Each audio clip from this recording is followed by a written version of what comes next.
मरण हे वाईटच, मात्र मृत पावलेला व्यक्ती अचानक अंत्यविधीवेळी उठूनच बसला तर आपण आधी घाबरून जाऊ हे खरं आहे, जरी नंतर आनंद झाला तरी सुद्धा. तर असाच काहीसा प्रकार घडलाय नागपूरमधील रामटेक तालुक्यातील चारगावच्या गंगाबाई सावजी साखरे यांच्याबाबत. या 103 वर्षांच्या आजीला जीवनदान मिळाले. गंगाबाई साखरे रामटेकमध्ये मुलीकडे राहतात. 12 जानेवारीला सायंकाळी त्यांची हालचाल थांबली, त्यामुळे घरच्यांनी आजीला मृत समजले. नातेवाईकांना फोन सुरू झाले. अंत्यविधीची तयारी झाली. आजीच्या नाकात कापसाचे बोळे टाकले गेले आणि पाय देखील बांधले गेले.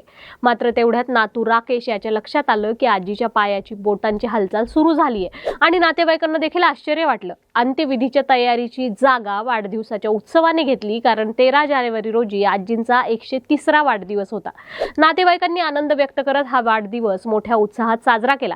यावर आजी म्हणाल्या, मी जिवंत नाहीये, मी देवाकडे सुट्टी मागितली आहे. रिक्षावाल्याला 50 रुपये द्या आणि मला देखील घेऊन जायला सांगा. या घटनेची सोशल मीडियावर जोरदार चर्चा सुरू असून याविषयी आश्चर्य देखील व्यक्त होत आहे.